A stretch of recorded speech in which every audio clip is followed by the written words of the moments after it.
Greetings. You are now tuned into the Vault. Trust Christian, own nothing, control everything. Just want to thank you for tuning in live, listening in on the replay, wherever you are in the world. I wanted to do an episode today on what is the trust tax form. You know, I get a lot of emails. A lot of emails come from individuals that say they already have trust, but they're filing on domestic trust. So I have individuals that contact me and they say, oh, I have a foreign trust. And then they'll tell me you don't have to file. So I'm going to talk about that in this episode. So I just want to thank you all once again for making it a point to invest in your private education by tuning into the Vault on the replay or in the live episode. Thank you all. Trust Christian, own nothing, control everything. If you would like to get going in private trustee training, private trustee training is Christian@trustchristian.com. Once again, that's Christian@trustchristian.com. Just to let you all know that private trustee training is not something that you're gonna just say, well, can I see a website and get the curriculum and all that good stuff. We don't provide that. It's called private trustee training. It's private. I understand that it is a risk that's involved. Also understand that there's a lot of unknowns, but when you're in the private, you're either invited into a private community or you never even know about it. So it's an honor to serve in a public capacity if I can, but it's also pertinent to understand that private trusteeship is just that, it's private. It's focused on maintaining the highest level of integrity. Just like the information was passed along to me, I will pass it along to the next, to train up the next generation of trustees to steward everything that we have in this world. We don't own anything in this world. We're trustees. So that leads me into the 1041 tax form, the trust form for trust in the United States. For trust in the States, it's called the 1041 tax form.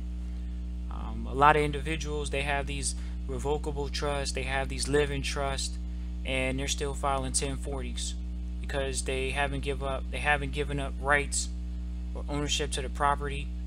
And so, you know, a lot of times when you hear people say that they have trust, they're really not filling out the correct tax form, which is the 1041. And the reason why they're not filling out is because they don't have a what we call private trust. They have what's called a public trust. It's a domestic trust. And so these individuals are quote unquote commingling because they're not separating the assets. There's no true asset separation or wealth or asset protection or asset even separation. They'll say it is, oh well, you know, it's in a separate entity. It has an EIN. Sure, that's what you say, but I can show you cases where the IRS or creditors will eat that alive.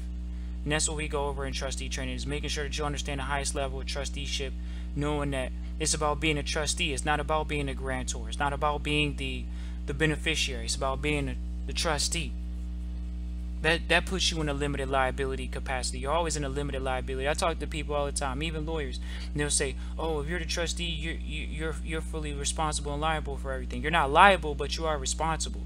You're the trustee. But guess what? If the trust is not yours, because you understand the proper language to use, if it's not yours, if you don't own it, the trust can file bankruptcy. Does that mean you personally are filing bankruptcy as the trustee because you're trustee for it? No. And these are things that you learn in trusteeship and private trustee training. So when I have individuals come to us and trusteeship and they say, oh, you know, well, I have a foreign trust, you know, I'm gonna go ahead and talk to those individuals right now. Oh, I have a foreign trust. Thanks, Trey Stone, for tuning in live. I have individuals that say, oh, you know, I have a foreign trust.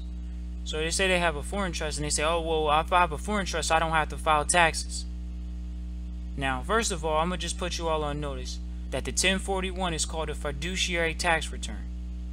That's not Trust Christian. That's the name of the document. It is a fiduciary document. That is what wealthy and elite families are utilizing. In 1913, there were two tax forms created, the 1040 and the 1041. The uninformed families, they only were privy to the 1040. The elite, wealthy class families, they all know about the 1041. If I didn't say that right, the lower class, middle class, they know about the 1040s. The elite and wealthy class knew about the 1041s because they put the system in place. They put the tax system in place. to make sure that the middle class and poor class could never catch up. Because the way you build wealth is through generations. It's through your family. It's not through you just working hard your whole life. It's through working as a family unit. As you can see, all wealthy people, they work with family members. This information is for families.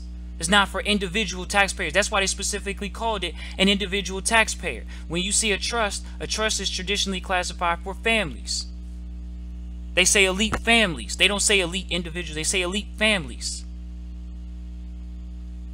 They class themselves together through family events. That's why they have family foundations.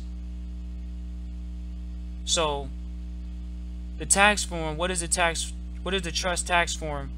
It's the 1041. So the 1041 is a tax form that an entity, a trust, is supposed to fill out, whether it's foreign or domestic. You all can look at the document at the top. You have to learn how to read correctly. It says U.S. income tax return for trust and estates. It doesn't state specifically domestic trust, and it doesn't specifically state foreign trust. So to address these individuals that say, oh, I have a foreign trust, I don't have to report, I can tell you right now, the individual that makes that statement does not know what they're talking about. They're just an accident waiting to happen. When you are doing business with the trust, whether it's foreign or not, it has to report if it's generating Federal Reserve notes in the United States. The United States is not tracking pesos. They're not tracking GBPs. They're not tracking yen. They're not tracking won. They're not tracking Australian dollars. They're tracking Federal Reserve notes. If the trust is generating Federal Reserve notes, the trust has to report. This is not rocket science. So, if you have never heard this information, or if you've never even dealt with this information, don't feel like I'm talking to you directly. I'm talking to the individuals that are a continued audience, that listen to our podcast, and they think, well, I have a foreign trust, and I can go out and do business in a United States jurisdiction, and I don't have to report taxes. I'm going to let you all know, don't come to trustee training with that mindset, and for the individuals that do have that mindset, they are foolish. I have a foreign trust. It doesn't have to report. First of all, you're saying you have it. So, that means that it's yours. Ownership incurs tax liability and liability for suit. Thanks, Paul, for tuning in live. So, once again, just because an individual is even administering as a fiduciary a foreign trust, a foreign entity, a foreign trust is just saying that the entity is international. It's nothing wrong with that. But as long as it's in the United States and it's generating Federal Reserve notes specifically, it has to file a 1041 tax form. I have to put you all on notice of this, so you don't have to email default or Trust Christian and say, I have a foreign 98 number, I have a trust, and I don't have to report. That's a flawed perspective. If the entity is generating, once again, and I'm being specific, generating Federal Reserve notes as income, keyword, it says on there, income, then it has to report. I didn't say that if it had assets placed in it. There's a difference. There's a difference between placing an asset in a trust and income generated via the trust. The 1041 tax form, what trust tax form is to fill out? It is the 1041. So, once again, if individuals say, oh, I have a foreign trust, the United States is not asking the entity what other countries it's generating wealth in.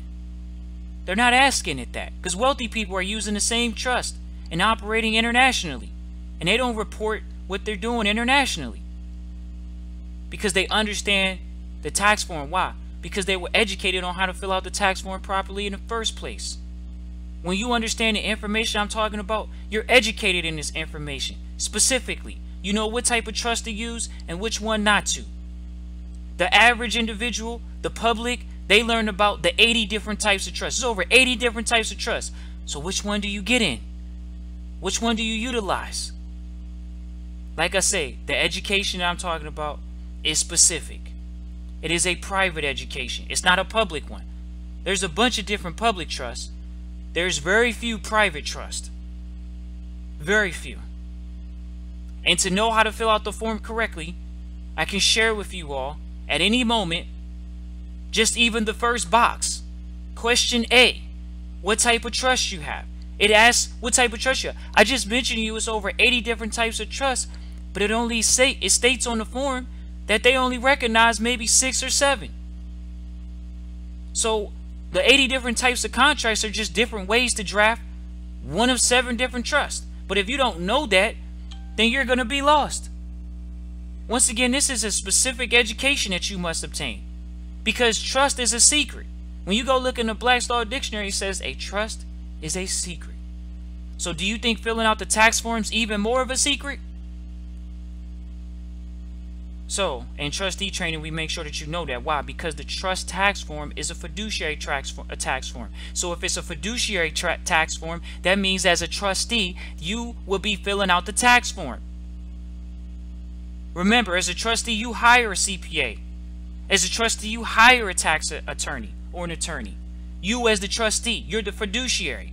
You're to protect and grow the assets of the trust, to grow the wealth of the trust. That's your job. So I just wanted to put that out there to you all. What is the trust tax form? It's the 1041. Now, for all the individuals that are running around talking about that, oh, you know, my foreign trust doesn't need to report, hopefully I put you all on notice that it does need to report if it's generating U.S. source income. I'm about to tell you the IRS definition, or the legal term for it. It's called the minimum contact. You all can go look this up. Go look up U.S. source income. Okay? When you look up U.S. source income on the IRS website, I recommend you all go to the IRS website for minimum contacts. Not contracts, contacts. C-O-N-T-A-C-T-S. Minimum contacts. Now, the variation of the definition is going to vary on the internet, because the IRS doesn't. The IRS is good at telling you what not to do. They're not always telling you what you can do. So point being is when you look at that minimum contacts, you're going to clearly see that it says any trade or business effectively connected with the United States. Citizens are effectively connected with the United States. So if you have a foreign trust and it is collecting rents from U.S. citizens, it's effectively connected with a trade or business in the United States. This is the reality. You can't just have a foreign trust operating in the United States and it collecting Federal Reserve notes and it doesn't have to report. That's crazy. And it's almost a position I don't even want to be near you if you operate in that way. So, once again, if the entity is going to be operating in the United States, then, you know, and generating income. You know, now some people say, well, what if I put a piece of property that's paid off inside of the trust and it's sitting in the United States? I'm going to repeat to you again. There is a difference between assets and income. They're only asking you to report income. It's not asking you to report if you have a private trust or foreign trust, which are synonymous. It's not asking you to report the assets that it acquired that year. It's asking you to report the income that it received that year. And that's something you don't want to lie about. That's something that we share with you in trustee training that you want to have full disclosure about. This is about full disclosure. Wealthy people will tell you to your face, just like the President of the United States says, I don't have any income coming directly to me. He's right. He doesn't. His social security number does not have money coming directly to it. He has entities in place to receive that money. Now, do you think he's not taking advantage of what's called fringe benefits? You can look that up on the IRS website. That means he's entitled to a cup of coffee and a donut every day via the business. That means he's entitled to a clothing allowance. That means he's entitled to a vehicle allowance. That means he's entitled to travel allowances, lodging allowances. That's inside of the tax code that rich people wrote. So, once again, it's about reporting income, a tax return. That's what it's about. So, I just want to thank you all for tuning in live, listening to replay. Appreciate you all. Hope this presented some value. Look forward to connecting with you all. Christian@trustchristian.com. Trustee training, serious inquiries only. Thank you and peace.